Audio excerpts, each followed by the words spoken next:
For the purpose of the record, my name is Job Scott. I am advised that I stand convicted of the offense of defeating or obstructing the course of justice as defined in terms of Section 184, subsection 1, subparagraph E of the Criminal Law Codification and Reform Act, Chapter 923. I'm 50 years old. I have lived in this world for at least half a century. The experience of the past 50 years of my existence have nurtured within me a mature understanding of the consequences of different sets of events that occurs in one's life.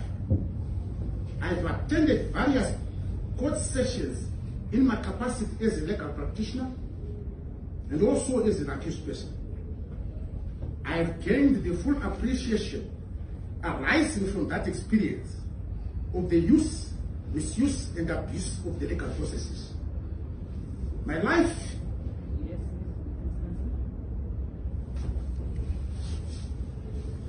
Yes, Your Worship. He is focusing on mitigation. I think if the court allows him to read the entire statement, you shall realize that there is a lot of mitigation in that statement. It is rich in factually and legally. Thank you, Your Worship. My life has been without blemish. I've been accused of every imaginable crime in this country, including allegations of subverting a constitutional government. I've always pleaded and defended my innocence. I live within the strict confines of the law. I became a lawyer because I have faith in the words eloquently inscribed at the University of Zimbabwe, Faculty of Law, Jus Est, born et aqua. The law is the art of goodness and equity. I also believe in the principle that jus ab remedium.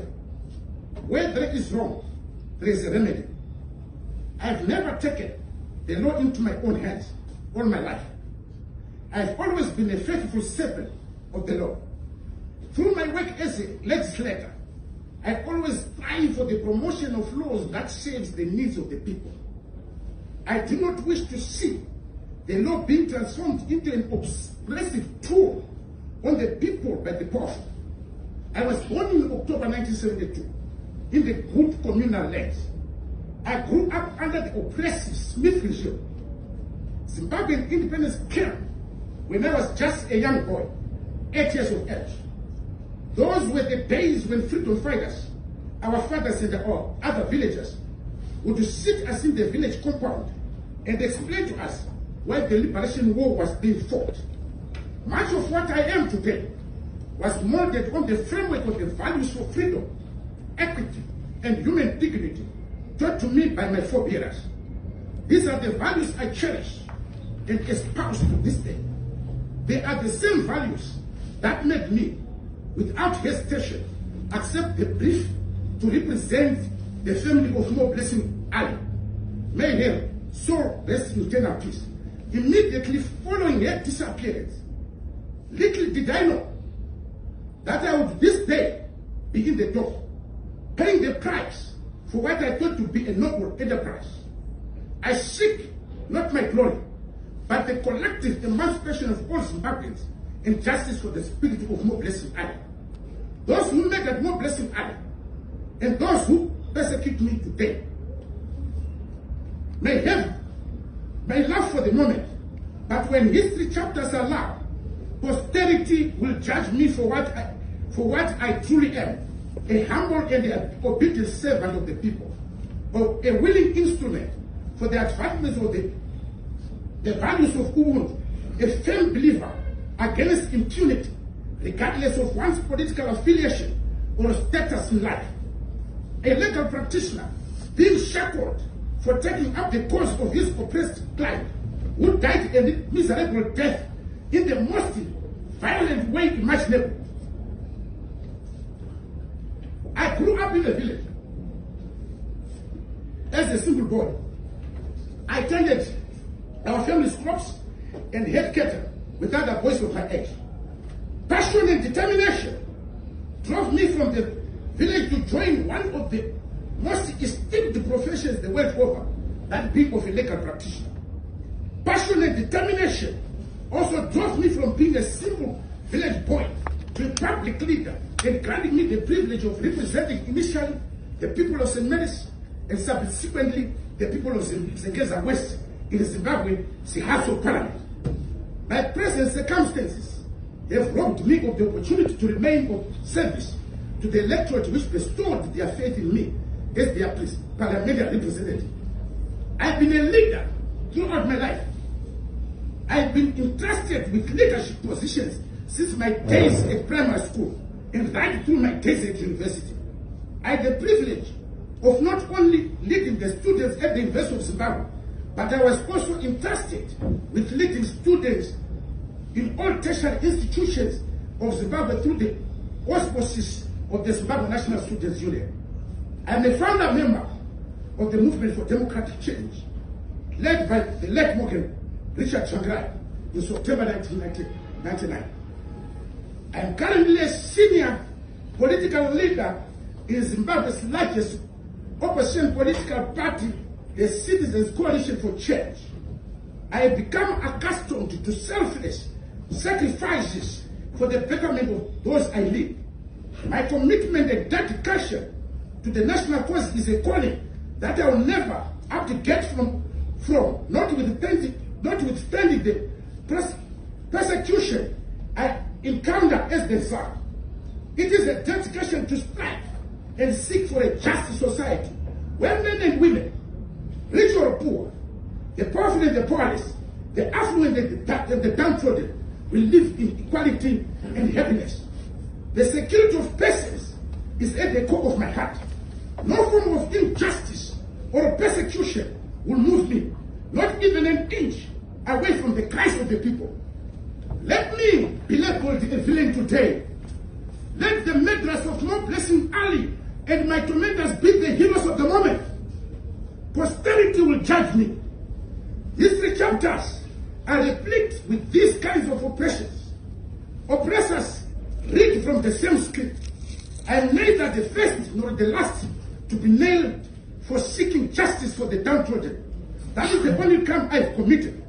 I did not seek to defeat justice. Far from it. Justice in the eyes of the oppressor is injustice to the oppressed. If I am guilty of seeking universal justice that is accessible and applicable to all regardless of status, let the oppressors celebrate. They have won the battle, but the war will be won by the people. I have been in detention under solitary confinement since the 14th of June 2022, shackled in chains like a terrorist. Over the past 10 months, I've been kept away from my family.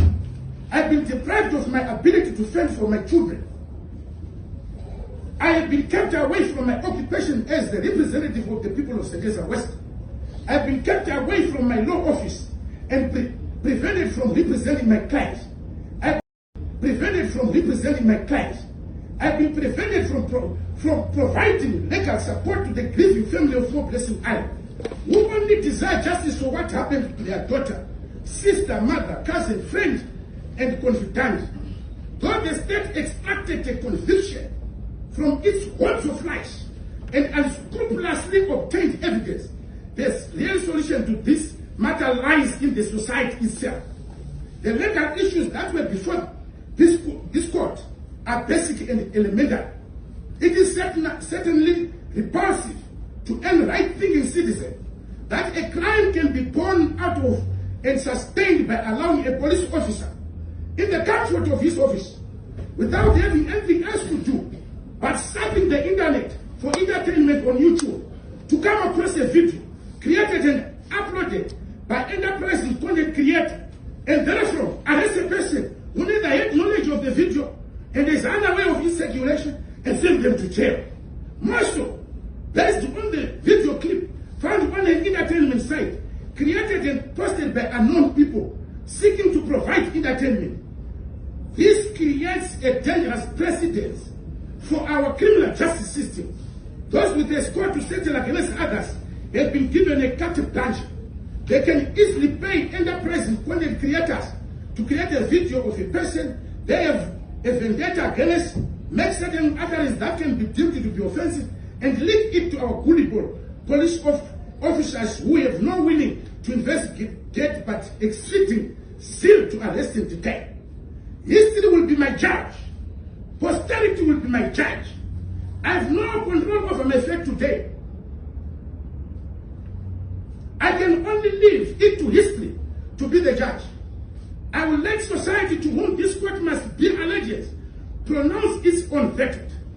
If I have strayed from any of the virtues of Ubuntu, if I was wrong for me to join the call for the justice for more blessing I, if I should have refrained from offering legal representation to a family in grief, then I will gladly accept whatever punishment is meted against me. I leave it to history to judge me. My conscience is clear. My faith, even my demise, while shackled in the oppressor's prison, will not put an end to the quest for justice. The pages of history will always turn at some point to the victim's glory. It may take decades, even centuries, but the truth shall come out. Those who came before me succeeded in removing the yoke of colonial rule. It took them close to a century to do so. I am only 50 years old. The words of Scrooby have been my companion, and friend for over 10 months now. Prison walls confined the iconic Nelson Mandela for 27 years, but did not confine his ideals and did not kill his spirit. Prison walls confined several leaders of the liberation struggle, but it failed to contain the ideals they stood for. The hangman's noose cut short the life of Miriam and Sepulchre Good, but did not kill their ideals they stood for. Whatever penalty that may be imposed against me will not contain the ideal of seeking justice against the callous murder of more blessed I, nor will it contain the ideal of a free, peaceful, and just Zimbabwe. I resonate with the following writings of Freeborn Mron. I was born in a now defunct racist country called Rhodesia. All Africans born in that country were without political rights, human rights, or any kind of rights. But in spite of it all, my spirit was always free.